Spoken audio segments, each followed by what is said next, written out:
Signature নিতে হবে, approval নিতে হবে, এগুলো সম্পর্কে আমি একটু দেখাবো।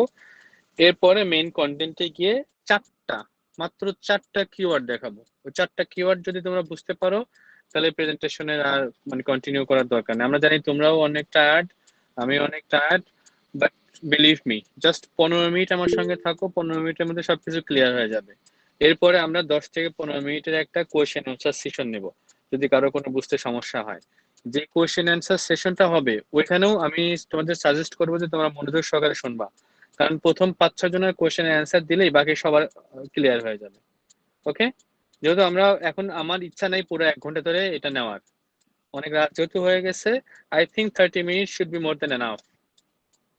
ওকে, তাহলে আমি এখন শুরু করতেছি। আমি স্ক্রিন শেয়ার করে তোমাদের প্রথমে রুলস এবং রেগুলেশনের ওই ডকুমেন্টটা দেখাবো। স্ক্রিন, আমার স্ক্রিন কি দেখা যায় মাহবুব? আপনি দেখতে পাচ্ছেন আমার স্ক্রিন? জি স্যার, জি স্যার। Okay great. দেখি মুস্তারি ম্যাম কোথায় গেলেন। তারপরে হচ্ছে এই যে মিড ডিফেন্স ওয়ান্স, এই যে তিনটা। Supervisor approval is mandatory. You must obtain formal approval from your respective project supervisor before attending the mid defense. এটার কোনো নির্দিষ্ট ফরম্যাট থাকুক বা না থাকুক, অফিসিয়াল একটা অ্যাপ্রুভাল নিয়ে আসতে হবে তোমাদেরকে। এটা হচ্ছে ফার্স্ট। এরপরে supervisor feedback sheet is required.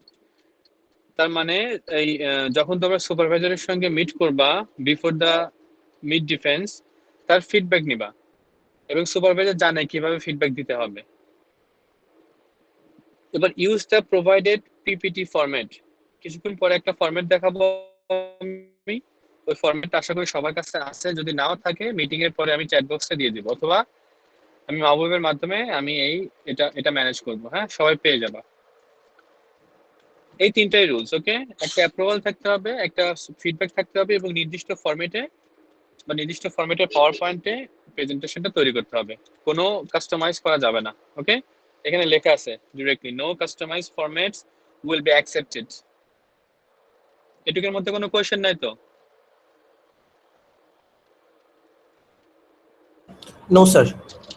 Great. যেহেতু মোবাইলের মধ্যে বলতেছি এই জন্য আমার স্ক্রিন শেয়ার এবং হ্যান্ড রাইজিং রেসপন্সে একটা লিমিটেশন আছে এই মুহূর্তে।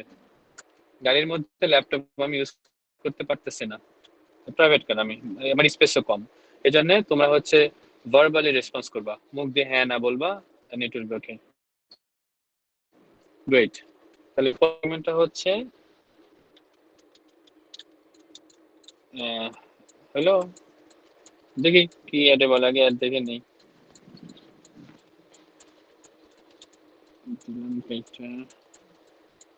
জোকার আসলো আবার কাটলাম,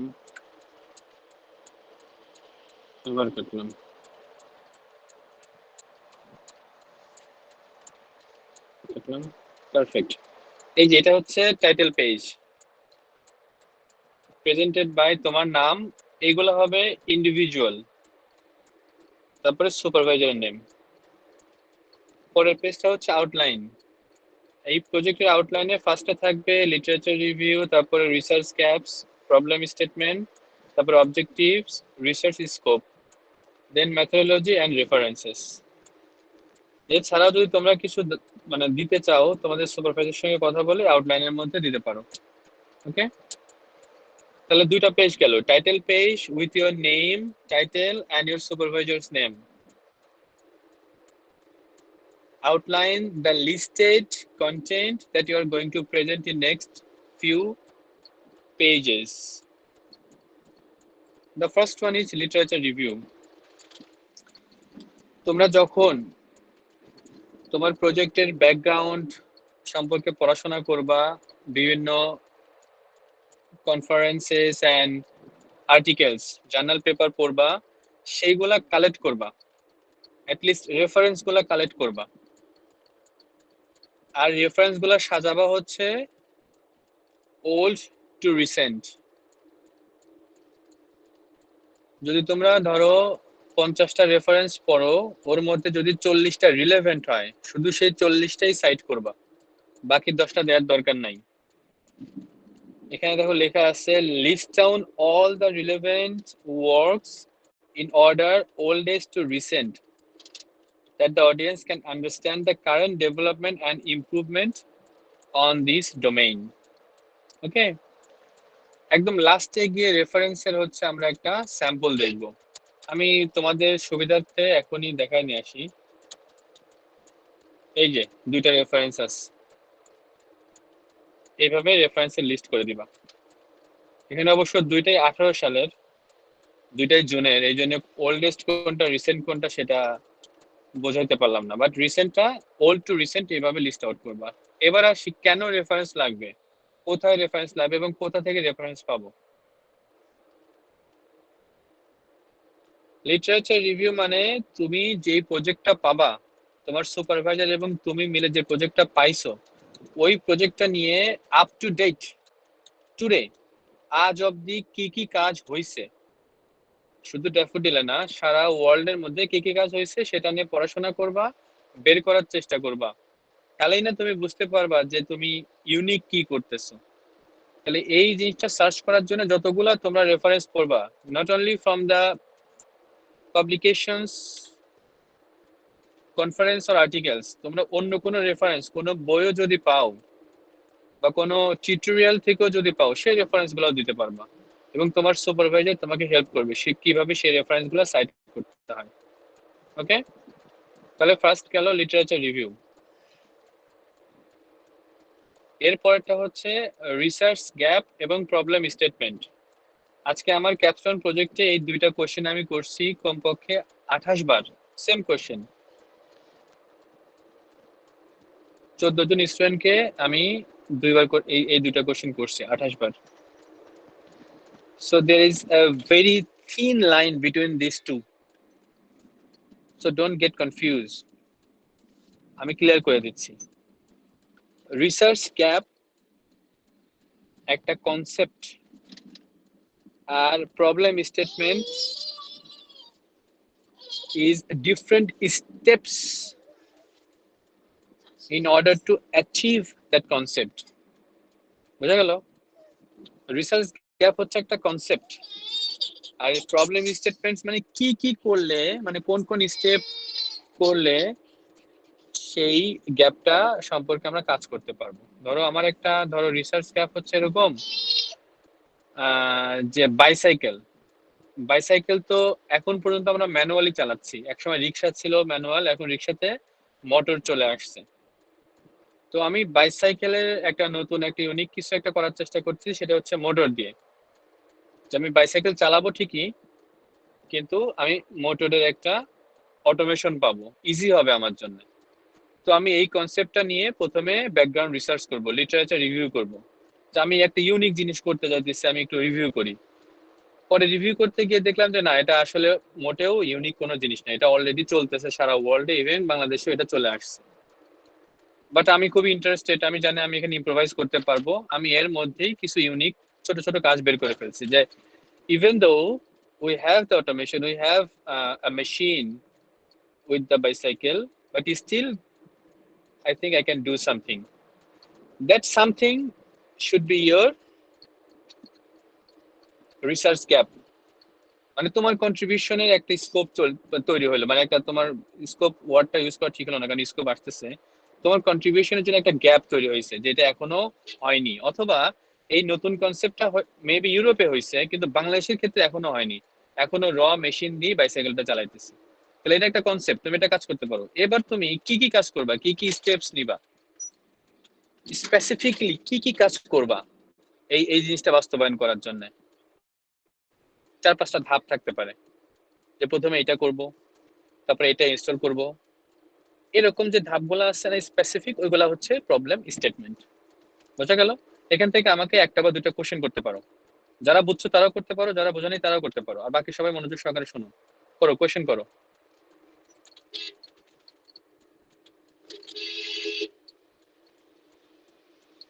শুনতে পাচ্ছ আমার কথা? স্যার আমার একটা কোশ্চেন আছে। গুড, করো। স্যার কোশ্চেনটা হচ্ছে যে যদি কখনো মনে হয় মানে থিসিসটা করতে করতে যদি কখনো মনে হয় যে এটা আমি আর পারতেছি না, বা হুম, এটা মানে মানে খুব একটা ভালো কিছু হচ্ছে না, সেই ক্ষেত্রে কি আমরা পরবর্তীতে চেঞ্জ করতে পারবো কিনা? অবশ্যই সেটা তোমার সুপারভাইজারের অনুমতি সাপেক্ষে। দেখো আমার মনে হয়, দেখো তোমরা যখন মিট করতেছো, এই মিট মানে কি, হাফ টাইম, মিড মানে হাফ, এটা তো শেষ। আর অর্ধেক সময়ের মধ্যে নতুন করে একটা জিনিস শুরু করে আবার শেষ করা যদি সম্ভব হয়, তোমার সুপারভাইজার যদি মনে করে you are capable to do so, only then তুমি নতুন একটা কাজ খুঁজতে পারো। অথবা পুরাতন যে কাজ করতেছো যেটা তুমি পারতেছো না, সেটার জন্য একটা অল্টারনেটিভ ওয়ে খুঁজতে পারো।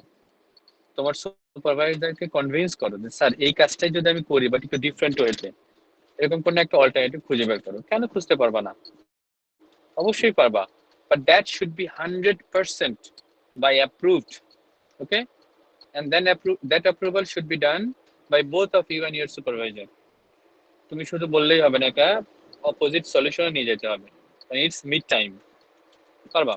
বাট এটা তো গ্যাপ রিলেটেড কোশ্চেন হলো না। এই গ্যাপ বা প্রবলেম স্টেটমেন্ট রিলেটেড কোনো কোশ্চেন নাই কারো? আচ্ছা আমি কোশ্চেন করি, দেখি তোমরা মিলাইতে পারো নাকি। এই গ্যাপ তোমরা কি বের করছো নিজে, নাকি তোমার সুপারভাইজার অলরেডি এই গ্যাপটা বের করে দিছে? স্যার আমরা তোম- ফাইন করছি। তোমরা ফাইন করছো না? জি স্যার। জি স্যার।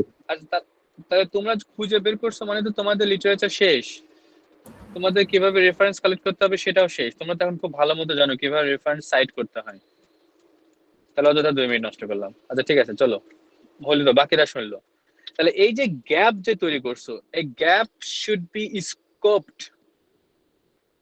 তার মানে তোমাদের যে গ্যাপটা খুঁজে বের করছো, maybe you are not capable to find out how long it should take, but তোমার সুপারভাইজার পারবে। এই গ্যাপটা এমনও হইতে পারে যে about 2 weeks, you need just 2 weeks to solve this gap. তাহলে তো সেটা এনাফ হলো না। আমার তো এমন কিছু দরকার যেটা এই ব্যাচেলারের রিসার্চ হিসাবে আমি সেটা প্রপোজ করতে পারবো। বাট খুবই সামান্য একটা গ্যাপ তৈরি করে ফেলছি। But it could be other way around as well. এমনও হতে পারে যে গ্যাপ তৈরি করছো বা যে গ্যাপ খুঁজে পাইছো, এটা 4 মাস বা 8 মাসের কাজ না, এটা 1 বছর বা 1.5 বছরের কাজ। So that will be too much. এই জন্যে ওই গ্যাপটা বের করার পরে তোমার সুপারভাইজারের সঙ্গে আলোচনা করবা যে স্যার এটার স্কোপ করতে হবে। স্কোপ মানে কি, এটা লিমিট ক্রিয়েট করতে হবে। That will be appropriate, or that should be appropriate for my bachelor research. ওকে, এখন এই গ্যাপটা যখনই তোমরা বের করবা, এই গ্যাপ থেকেই প্রবলেম স্টেটমেন্ট ড্রাইভ করতে হবে। এখন আমি বলতেছি, আমি একটা এক্সাম্পল দিই, খুব একদম আউট অফ সিলেবাস একটা এক্সাম্পল দিই। ধরো আমি তোমাদের একটা ওয়েবসাইট তৈরি করতে বললাম, 90 জন এখানে আসছো, 90 জনকে বললাম আলাদা আলাদা ভাবে একটা অনলাইন অ্যাটেন্ডেন্স সিস্টেম তৈরি করো।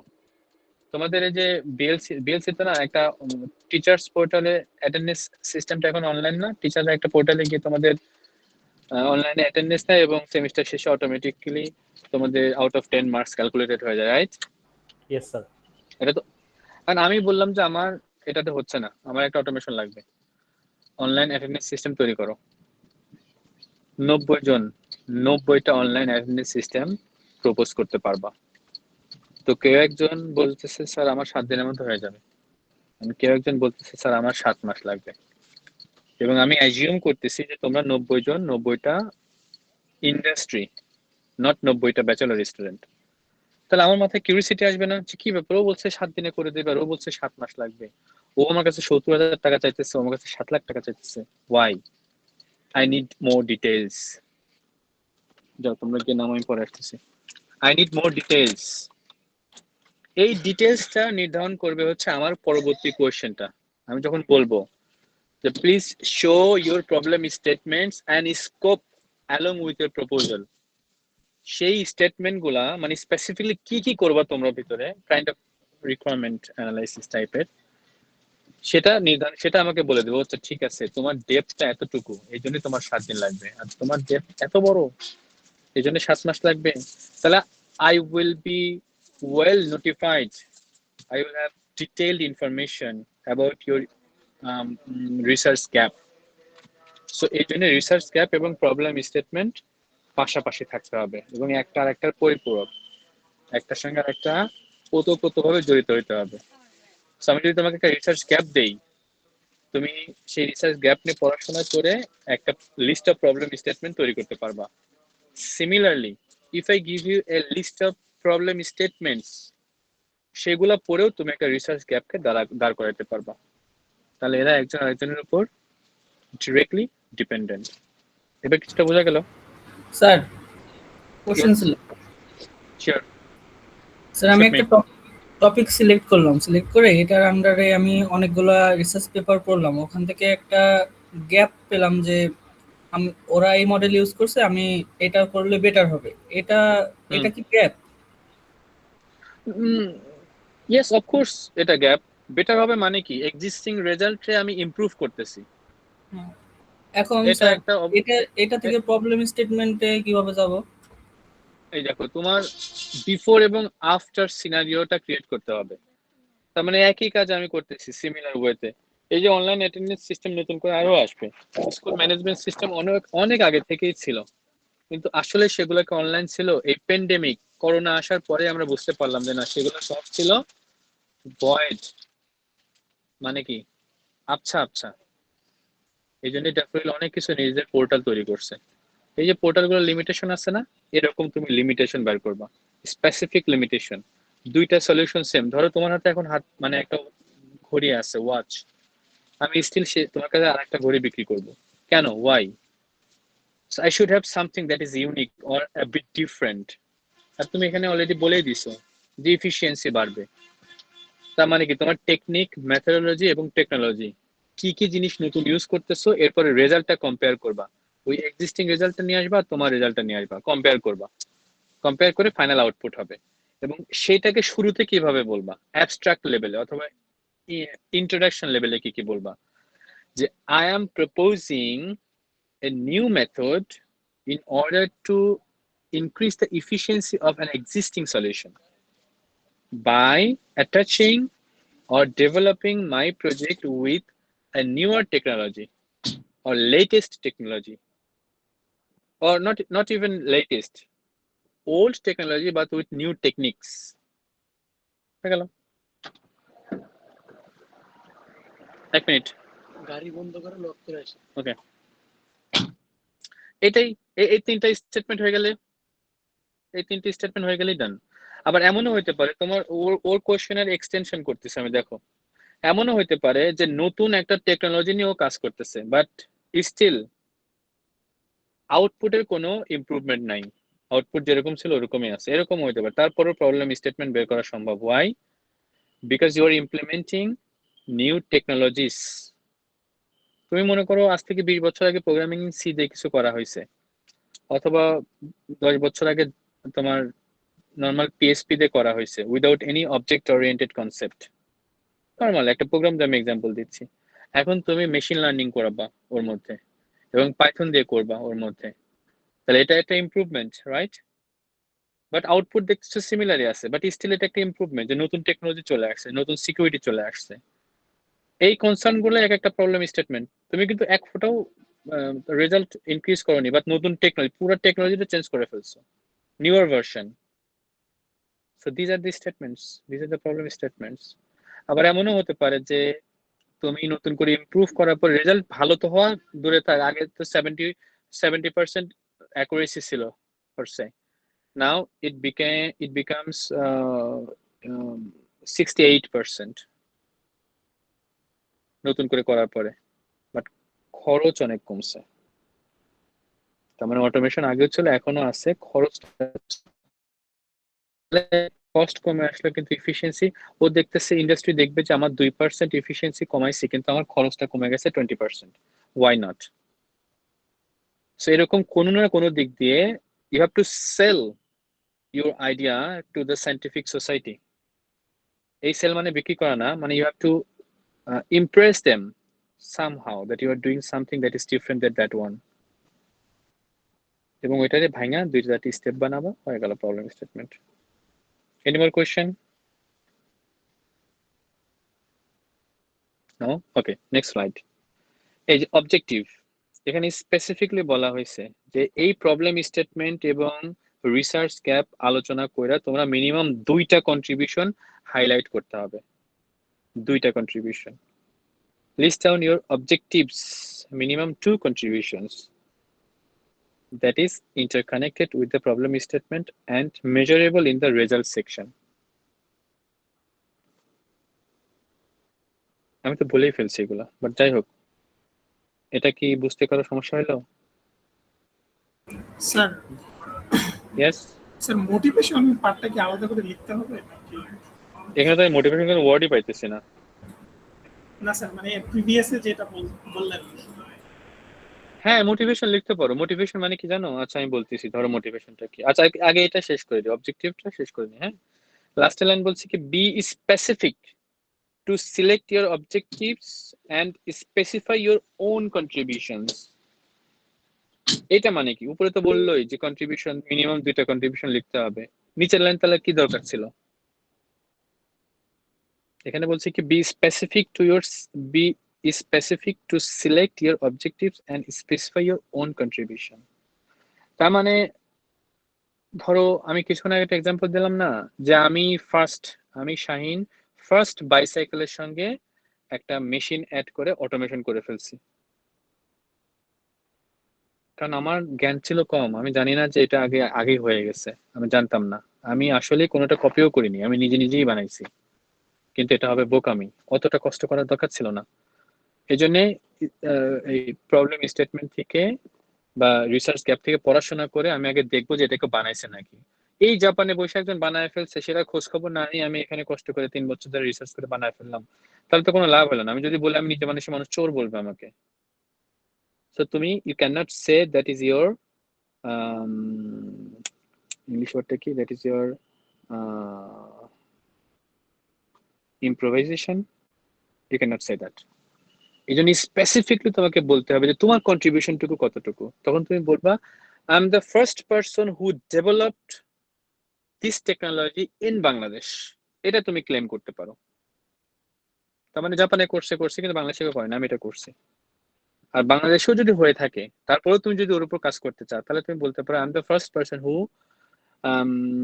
installed a new technology along with machine learning something to increase the efficiency or increase the usability of the bicycle.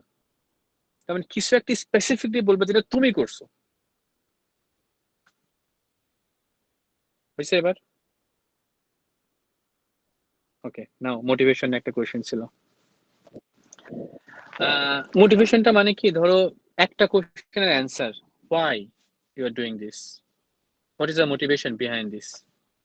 তার মানে কি, তুমি যে কাজটা করতেছো, তোমাদের এই 93 জনেরই যে রিসার্চ গুলো আছে, আসলে কজন আছে এখন দেখো তো? 93 জন বলতেছি তো, কজন আছে? 99 জন। ও, আরো 2-3 জন বাড়ছে। আচ্ছা ঠিক আছে। তো এই যে হেড স্যারের টিএ বাদে বাকি সবাই, এই যে তোমাদের রিসার্চ গুলো আছে, প্রত্যেকটা রিসার্চের একটা করে ইম্প্যাক্ট থাকা উচিত। Impact to society, impact to scientific society, impact to local society, or impact to researcher. কোনো এক জায়গায় ইম্প্যাক্ট থাকতে হবে। So that will be your motivation. Why do you need to do this? এই why question অ্যান্সারটা যদি দিতে পারো, that will be your motivation. আমি এটা করতেছি কারণ এটা বাংলাদেশের পরিপ্রেক্ষিতে অ্যাপ্লিকেবল। যেমন অটোমেটেড সিগন্যাল, গাড়ির সিগন্যাল, এটা ইন্ডিয়াতেও হয় না, বাংলাদেশেও হয় না, কিন্তু জাপানে হয়েছে, কোরিয়াতে হয়েছে। এখন চায়না করার চেষ্টা করতেছে সিটির উপর নির্ভর করে, সিটি টু সিটি। ঢাকাতে কি অটোমেটেড সিগন্যাল প্রসেসিং সম্ভব? যে অটোমেটিক রেড হলে গাড়ি থেমে যাবে, গ্রিন হলে যাবে, এটা কি সম্ভব? এনিওয়ান? না স্যার। আমিও সেটাই জানতাম, বাট ওই যে এলিভেটেড এক্সপ্রেসওয়ে, ওইটুকু হয়েছে, অটোমেটেড হয়ে গেছে ওইটা। তো আগে স্পিড লিমিটও ছিল না, এখন আছে। তুমি একদম ফাঁকা থাকে তো যেভাবে ইচ্ছা গাড়ি চালাতে পারো, you can drive with any speed. But recently sir 80 একটা কোশ্চেন লিমিট, ছিল। Wait let me finish. Recently 80 speed করে দিছে, কেউ নাই, কোনো পুলিশ নেই, কিচ্ছু নাই, তুমি যাবা 85 যাবা, তোমার বাসায় ওই জরিমানার বিল চলে আসবে। So you have to answer the question why you need that. So যদি অ্যান্সার করতে পারো ওটাই মোটিভেশন। তুমি বলতে পারো যে আমার এই কাজটা ডিরেক্ট সোসাইটিতে ইম্প্যাক্ট করবে। যদি সম্ভব না হয় তাহলে আমার এই কাজটুকু করলে এর থেকে পরবর্তী রিসার্চাররা সুবিধা পাবে। তার মানে কি your output will impact to the scientific society. তো কেন প্রয়োজন এটা বলতে হবে।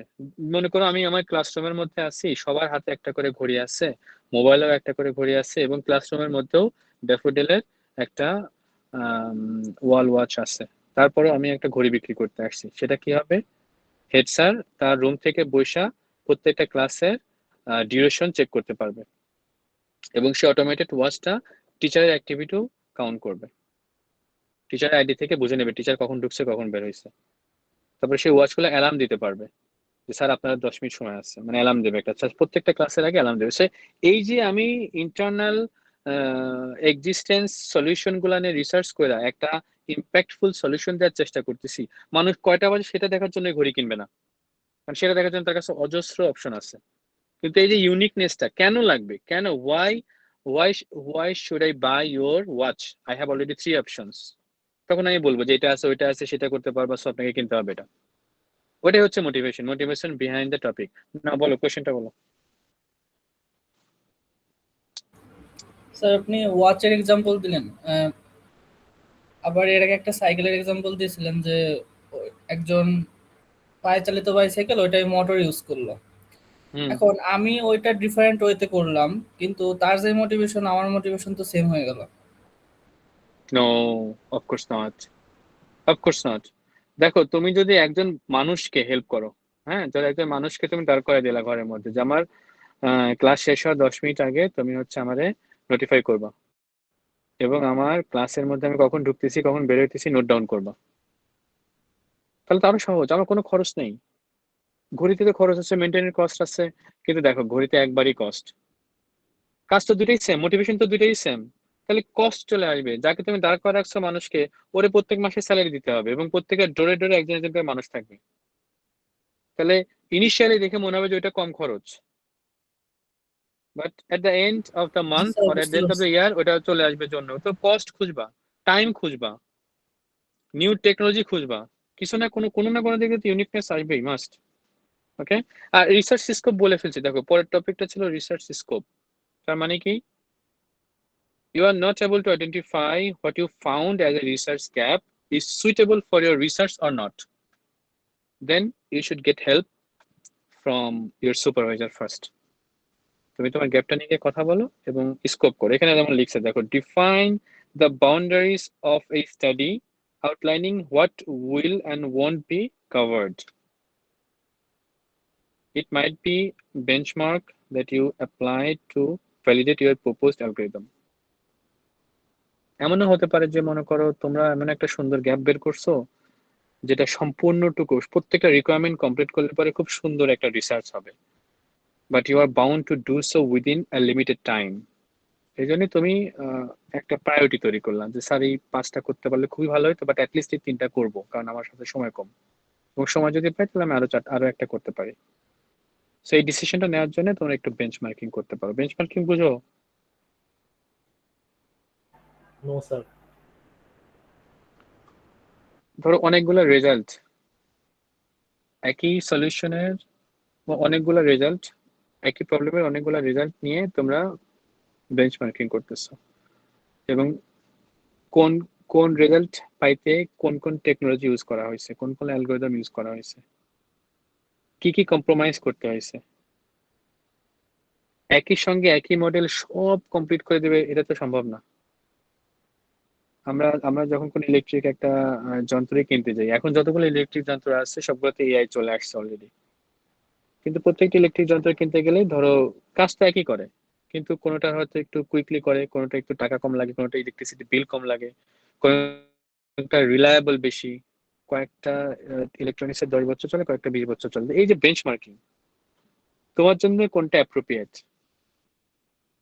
মনে করো আমি দেশে আসছি 2 বছরের জন্য সাপোজ, তাহলে আমার ওয়াশিং মেশিন 10 বছরের গ্যারান্টি নিয়ে তো লাভ নেই, 2 বছর পর তুমি ফেলাই দেবো এটা। তো তোমার জন্য কোনটা অ্যাপ্রোপ্রিয়েট এটা তুমি বেঞ্চমার্কিং করে ওই রেজাল্টগুলো, এক্সিস্টিং রেজাল্টগুলো নিয়ে বুঝতে পারবা যে এটা এটা এটুকু হচ্ছে আমার লিমিট, আমি এই লিমিটের মধ্যে কাজ করব। ওকে, আমি একটা রিসেন্টলি একটা রিসার্চ করেছি, সেটার এক্সাম্পল দিই। এই যে আমি কাজ করলাম, কাজ করার পরে আমি হচ্ছে তোমার প্রেডিকশন করতেছি, একটা গাড়ির ইঞ্জিনের প্রেডিকশন করতেছি যে ইঞ্জিনটা কবে মারা যাবে। তো এই প্রেডিকশন করার জন্য আমি বললাম যে 80% অ্যাকুরেসি দিতে পারবো, বাট খরচ হবে 1,00,000 টাকা। আর যদি 78% অ্যাকুরেসি নেন তাহলে খরচ হবে মাত্র 50,000 টাকা।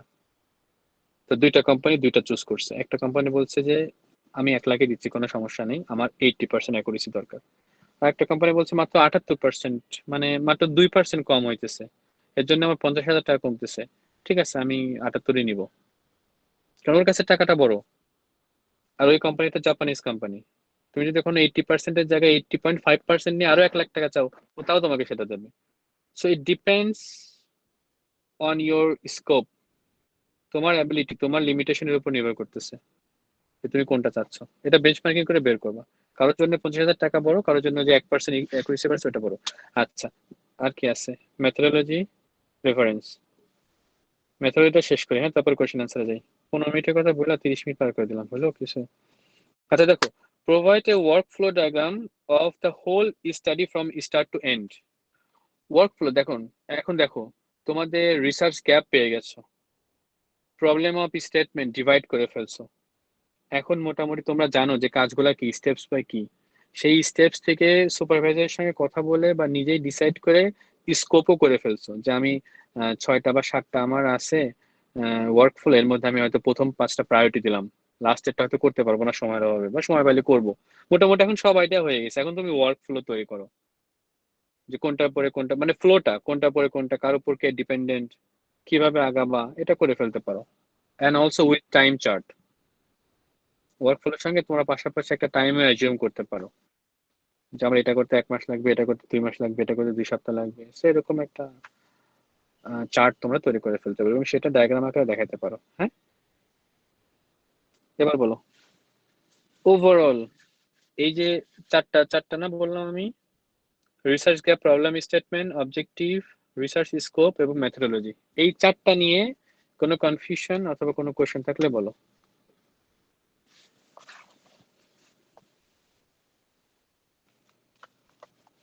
কারো কোনো কোশ্চেন নাই? ওয়াও, তাহলে শেষ।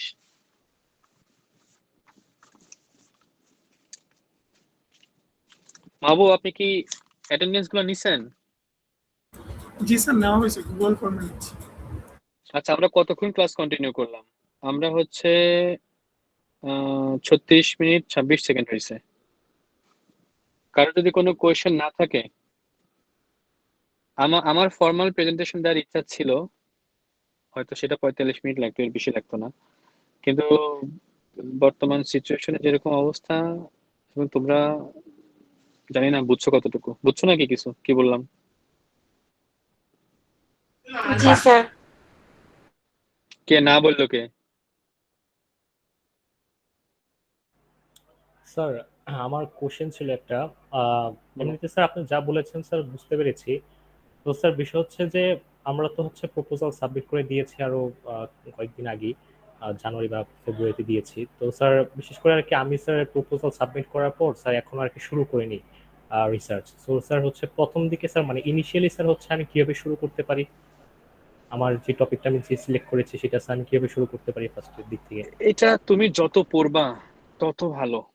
আমি আমি বলবো, তোমার তোমার টিচার যদি তোমাকে বলে যে 20টা পেপার পড়ো, I think you should start right away, and at least you should read minimum 50% more. মানে সে 20টা বলে তোমার 30টা পড়া উচিত। তুমি মনে করো যে তুমি ধরো 7টে নদী পার হবা, তুমি জানো তুমি সাঁতার, মানে তুমি জানো যে তুমি সাঁতার জানো, but that's not enough information. কত দূর যাবা, কি কি ইকুইপমেন্টস নিবা, তুমি যত পড়বা, যত ইনফরমেশন থাকবে, তুমি তত প্রিপেয়ার্ড হবা। এখন নদীর মাঝখানে গিয়ে যদি তোমার মনে হয় যে না আমি তো টায়ার্ড হয়ে গেছি, তাহলে তো হলো না। নদীর মাঝখানে তুমি এই পারে আসতে তোমার যত কষ্ট হবে, ওই পারে যেতে ততই কষ্ট হবে, তখন তো ডুববা তুমি 100%। সো তোমার যত পড়বা শুরুতে, যত ইনফরমেশন থাকবে, তত তোমার প্ল্যানিংটা খুব ভালো হবে। এবং একটা জিনিস সবসময় খেয়াল রাখবে, তোমার কাছে যেই সুপারভাইজারে আসুক তারাই তোমাকে এটা 100% বলবে যে তুমি শুরু থেকেই সব প্রিপারেশনে আগাইতে পারবা না। দেখা গেল 1 মাস কাজ করার পরে তুমি বুঝবে কি আমার আরেকটু চেঞ্জ করার দরকার, মানে শুরুতে যে প্ল্যান নিয়ে গেছি একটু পরে চেঞ্জ হবে, বাট 1 মাস পরে গিয়ে তো চেঞ্জ হবে, তুমি 1 মাস পরে চিন্তা করবো না, তুমি প্রথমে 1 মাস তো কাজ করি। এই জন্য স্টেপ ছোট ছোট নিবা, প্রথমে খুব বেশি পড়বা, লিস্ট যে পেপার গুলো স্যার দিবে বা তুমি যে পেপার গুলো পাবা তার 3টা জিনিস করে পড়বা, অ্যাবস্ট্রাক্ট পড়বা, ইন্ট্রোডাকশন চ্যাপ্টারটা পড়বা, আর লাস্টে গিয়ে কনক্লুশন পড়বা। এগুলা পড়লে তুমি বুঝতে পারবা যে ওই পার্টিকুলার ডকুমেন্টটা তোমাকে হেল্প করতেছে নাকি তোমাকে আরো জটিল করে দিতেছে। এই 3টা জিনিস পড়ার পর যদি মনে করো যে না তুমি বুঝতেছো, তখন পেপারের ভিতরে ঢুকবা। এইভাবে আগাও। Okay sir, thank you sir. আর এবং স্যার হচ্ছে কখনো তাহলে অ্যাট লিস্ট হচ্ছে তাহলে 20 থেকে 30টা হচ্ছে স্যার পেপার পড়তে হবে, তাই তো? না, I'm just saying that. Okay, I'm just saying that. আচ্ছা আচ্ছা If you start to read a review paper, একটা রিভিউ পেপার ধরো 5-6টা ডকুমেন্টের সমান, 5-6টা নর্মাল আর্টিকেলের সমান। আবার রিভিউ পেপার পড়তে গেলে মাঝখানে হারায় যাবা। সো ডিপেন্ড করে যে তোমার মানে তুমি টার্গেট করতেছো কি, তোমার সুপারভাইজার কি প্ল্যান করতেছে। আমি জাস্ট বললাম কারোর জন্য 50টাও এনাফ না, কারোর জন্য 20টাও এনাফ। তার মানে আবার এই বলে দিও না 20টাই, তাহলে 90 জন আছে সবাই 20টা করে পড়া শুরু করবে। যার জি যে স্যার। কটা ইচ্ছা পড়বা, বাট যতটুকু পারো পড়বা, হ্যাঁ। এবং ধরো এমন হয় না যে পড়তে পড়তে বিরক্ত লাগে, একটু ঘুরবা, একটু অন্য পেপার পড়ে আসবা, কিন্তু পড়বা, টিউটোরিয়াল দেখবা। তোমাদের যে আমি 100% শিওর এই 90টা রিসার্চের মধ্যে মিনিমাম 80টা রিসার্চ আছে যা অলরেডি ডান, বা কোনো না কোনো ওয়েতে সিমিলারিটি পাবা, তুমি টেকনিকগুলো সিমিলারিটি পাবা, সেগুলো পড়বা, পড়ে খুব বেশি ইনফরমেশন গ্যাদার করার চেষ্টা করবা। এরপরে কখনোই প্ল্যান করবা না যে আজ থেকে 4 মাস পরে কি হবে, কখনোই এটা প্ল্যান করবা না। তুমি ফাইনাল আউটপুটটা ফিক্সড করবা, করার পরে এই 1 সপ্তাহে আমি কি করব, এই তারপরে 2 সপ্তাহে আমার কি করা উচিত, এই ডেডলাইন মিস করা যাবে না। এটা তুমি নিজে প্ল্যান করবা এবং তোমার সুপারভাইজারকে দেখাবা যে স্যার আমি এটা প্ল্যান করছি। সুপারভাইজার তখন বলবে এটা একটু ফাস্ট করো, এটা তার একটু সময় নাও, খুশি হবে সুপারভাইজার। ওকে, তো ছোট ওকে ছোট প্ল্যান করবা এবং সেই ডেডলাইন মিস করা যাবে না। তুমি মনে করবা যে একটা ডেডলাইন যদি আমার মিস হয়, 1 সপ্তাহের কাজে 2 সপ্তাহ ধরে করি, তাহলে ওভারঅল ফাইনাল প্রজেক্টের উপর 1 সপ্তাহ আমার বাইরে গেল। Any more questions? স্যার আমার একটা কোশ্চেন ছিল, দেখা যাচ্ছে বলো। যে ফাইনাল আউটপুটের পর দেখা গেল যে সেম রিলেভেন্ট কাজ আরেকটা পাবলিশ হয়ে গেল, তখন আমাদের কি করার স্যার? পাবলিকেশনের চিন্তা করার দরকার নেই, পাবলিকেশন নিয়ে তোমাদের চিন্তা আমার মনে হয় না এখন করা উচিত। তোমাদের যদি আমি এমন কোনো কাজ দিই যেটা আজ থেকে 20 বছর আগে হয়ে গেছে, যে তুমি এই কাজটা করো, তুমি জানো না যে 20 বছর আগে হয়ে গেছে, তুমি কমপ্লিটলি কাজ করে 7-8 পেজের একটা আর্টিকেলও লিখে ফেলছো, এবং আমি আর্টিকেল পড়েই বুঝলাম যে এটা আসলে it's almost ready to publish. তখন যদি তোমারে বলে এটা তো অলরেডি পাবলিশ হয়ে গেছে, তারপর তোমার মন খারাপ করার কিছু নেই। কিন্তু তোমার সুপারভাইজার যদি তোমাকে বলে it's ready to publish, that means you are ready to write a scientific paper. তুমি এখানে আসলে পাবলিশ করার জন্য আসেনি, তুমি শিখতে আসছো। এই জিনিসটা যদি শিখে ফেলো কিভাবে আমার গ্যাপ বের করতে হয়, কিভাবে প্রবলেম স্টেটমেন্ট আইডেন্টিফাই করতে হয়, কিভাবে আমার স্কোপ ডিফাইন করতে হয়, তারপর আমার মোটিভেশন এবং অবজেক্টিভ দিয়ে কিভাবে জিনিসটা আমার দাঁড় করাতে হয়, এই সবগুলো স্টেপ যদি তুমি কমপ্লিট করে ফেলো, এরপর যদি তুমি বেঞ্চমার্কিং করে নিজের রেজাল্টটা একটু কম্পেয়ার করতে পারো, then done, then you are ready. That should be your achievement. যদি আইডেন্টিফাই করতে পারো যে এক্সিস্টিং কাজ নেই, তুমি পাবলিশ করে দাও। যদি আইডেন্টিফাই করতে পারো যে এটা অলরেডি হয়ে গেছে, ডোন্ট ওয়ারি, যা শেখার তা শিখে ফেলছো। এটা তো মাত্র তো লার্ন করতেছো, এটা ট্রেনিং এর মতো। So don't worry. এই আজকের লেকচার সংক্রান্ত অন্য কোনো কোশ্চেন নাই?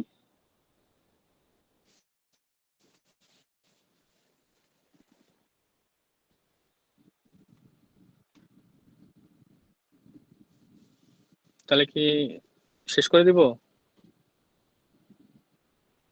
আচ্ছা, আজকের লেকচারের রেসপন্সিবিলিটি আমি নিয়ে নিচ্ছি, যেহেতু আমাদের আসলে 1 ঘন্টার একটা প্ল্যান্ড প্রেজেন্টেশন হওয়ার কথা ছিল, সেটা হয়নি।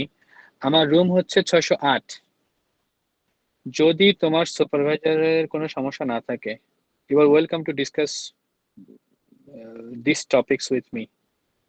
608-এ আসতে পারো, আমার কাউন্সিলিং আমার দেখে 608-এ আসে এগুলো নিয়ে আরো বিস্তারিত যদি জানতে চাও, জেনারেল কোশ্চেন বা জেনারেল ইনফরমেশন আমি দিতে পারবো। ওকে, আর স্পেসিফিক তোমার প্রজেক্ট সংক্রান্ত কোনো কোশ্চেন থাকলে you should discuss that with your supervisor, but still if I have time I will give you some ideas. Okay sir আপনার কাউন্সেলিং আওয়ার স্যার হচ্ছে কোন কোন দিন থাকে? 608 দরজায় লেখা আছে for this semester, and that will be updated very soon. Okay প্রশ্ন ছিল স্যার, যদি কি? একটা প্রশ্ন ছিল স্যার। শিওর বলো, এটাই স্যার লাস্ট কোশ্চেন, এরপর আমি খাইতে যাব। জি স্যার, জি স্যার। বলো। স্যার প্রশ্নটা ছিল যেমন এই রিসার্চের ক্ষেত্রে আমরা সবসময় কোনো কিছুর একটা পজিটিভ ফাইন্ডিং খোঁজার চেষ্টা করি যে this is better then this, এরকম। এখন যদি স্যার এখন যদি ব্যাপারটা কি এরকম করা যাবে যে আচ্ছা এই কাজের জন্য এই মডেলটা ভালো, অ্যান্ড ধরেন স্যার আমি কাজটা এমন ভাবে করলাম যে এই কাজের জন্য এই মডেলটা কোনোভাবেই ভালো না, দিস শুডেন্ট বি ইউজড। তো ক্ষেত্রে কি স্যার মানে এটাও কি একটা স্যার এই গ্যাপ বা একটা প্রবলেম স্টেটমেন্টের মতো করা যায়? শোনো, এটা করতে গেলে তোমার এনাফ প্রুফ এবং ডাটা থাকতে হবে, কারণ তুমি যে কাজের লিমিটেশন তৈরি করতেছো, কোনো একটা ধরো ডোমেইনের পার্টিকুলার একটা ডোমেইনের লিমিটেশন তৈরি করতেছো, that means you are about to make a statement যেটা এটার জন্য ভালো না, তার জন্য এনাফ এভিডেন্স থাকতে হবে। ওয়াই? বিকজ তুমি যে কাজগুলো পড়ছো তারা অলরেডি স্ট্যাবলিশড সায়েন্টিস্ট। সো এটা বলার আগে তোমার যে কাজটুকু করতে হবে সেটা হচ্ছে ওই যে লিটারেচার রিভিউ করতে হবে এবং বেঞ্চমার্ক করতে হবে, তারপরে তুমি বলতে পারবে এটা ভালো না। হ্যাঁ, তবে এতটুকু বলতে পারো যে আউটপুট ইম্প্যাক্ট ফ্যাক্টর এটা নিয়ে কথা বলতে পারো, যে ভিতরে কিভাবে কি হইতেছে I am not sure, but তুমি যে সলিউশন জাপানের জন্য করছো সেটা বাংলাদেশের জন্য হবে না। তুমি এই যে ফার্ম গেটের ওখানে যাও, অটোমেশন একটা দাও, ভেঙে চোর অস্থির করে ফেলবে। একবার যদি পুলিশ না থাকে কোনো কাজ হবে না।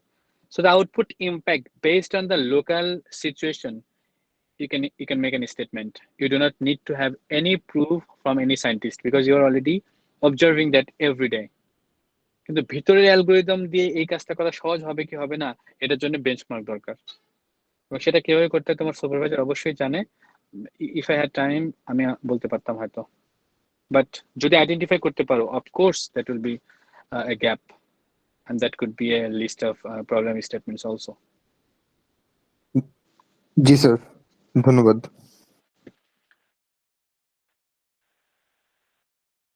So best of luck, and ব্যাপারটা খুবই ইজি। আমি একটা ক্যাপ করতে পারি title page with your name and your supervisor's name, outline যেগুলো পরবর্তী থাকবে টেবিল অফ কন্টেন্টের মতো। দেন লিটারেচার রিভিউ করো, ব্যাকগ্রাউন্ডগুলো একটু পড়াশোনা করো এবং রেফারেন্সগুলো কালেক্ট করো, এবং রেফারেন্সগুলো old to recent list out করো। রিসার্চ গ্যাপ তৈরি করার জন্য বই পড়ো, আর্টিকেলগুলো পড়ো, এবং সেই রিসার্চ গ্যাপগুলো থেকে স্পেসিফিক কি কি কাজ করবা সেটা প্রবলেম স্টেটমেন্ট অনুযায়ী ডিফাইন করো। অবজেক্টিভ অ্যাটলিস্ট 2টা কন্ট্রিবিউশন দাও, এবং তাদের মধ্যে স্পেসিফিকলি বলো যে তোমার কন্ট্রিবিউশন কোনটা। এমনও হতে পারে যে তুমি যেটা ক্লেম করছো সেটা আসলে তোমার কন্ট্রিবিউশন না, সো তুমি স্পেসিফিকলি বলবা যে এটা এক্সিস্টিং হলেও এতটুকু হচ্ছে আমার কন্ট্রিবিউশন। ওকে, দেন তুমি রিসার্চ স্কোপ লিমিটেশন তৈরি করো, সেটা outline what will and won't be done, সেটা তুমি তোমার সুপারভাইজার কাছ থেকে হেল্প নিতে পারো। তারপরে তুমি হচ্ছে মেথোডোলজি দাও এখানে। হ্যাঁ, ওয়ার্কফ্লো ডায়াগ্রাম সম্পর্কে যদি কোনো এক্সাম্পল চাও তোমরা এটা গুগল করতে পারো, তাহলে ওয়ার্কফ্লো ডায়াগ্রামে এক্সাম্পল দেখাই দেবে। আমার সুযোগ থাকলে আমি আজকে দেখাই দিতাম, বাট ওয়ার্কফ্লো মানে কি এই ওয়ার্কের কাজটা ফ্লো কিভাবে করবে, কোথায় কোনটাতে যাবে। তোমার কাছে একটা কাজের ডিফারেন্ট ধাপ থাকলে পরে তুমি সেটা এখানে উল্লেখ করে দিতে পারো, ব্যাস। তারপর রেফারেন্স, এতটুকুই, as simple as it is. Don't worry, it will be fun. I'm pretty sure you will have a bunch of very brilliant teachers who will supervise you. Okay, best of luck, good luck, and have a very nice night. আমি এখন গেলাম, খিদে লাগছে অনেক। ওকে, so মাহবুব, অ্যাটেন্ডেন্সটা কি share করবো? মাহবুব আপনি কি আছেন? জি স্যার। তোমরা কি সবাই মাহবুবকে চিনো? জি স্যার। জি স্যার। অ্যাট লিস্ট যে ভিডিও রেকর্ড করতেছো সে মাহবুব স্যারের কাছে রেকর্ডটা নিজ দায়িত্বে পৌঁছায় দাও। মাহবুব আপনি তাহলে অ্যাটেন্ডেন্স এবং এই ভিডিও রেকর্ডটা নিয়ে আপনি আমার ইমেল অ্যাড্রেসে পাঠিয়ে দেবেন, অথবা মুস্তারি ম্যামকে পাঠিয়ে দেবেন আমার রেফারেন্স। পারবেন না এটা? একটু কষ্ট করেন। হ্যাঁ, জি স্যার, জি স্যার। আমি একটু ট্রাভেল করতেছি তো একটু কষ্ট করেন। ওকে, থ্যাংক ইউ ভেরি মাচ। আসসালামু আলাইকুম। আসসালামু আলাইকুম। আসসালামু আলাইকুম স্যার। আসসালামু আলাইকুম। আচ্ছা এখানে কি কেউ রেকর্ড করছো?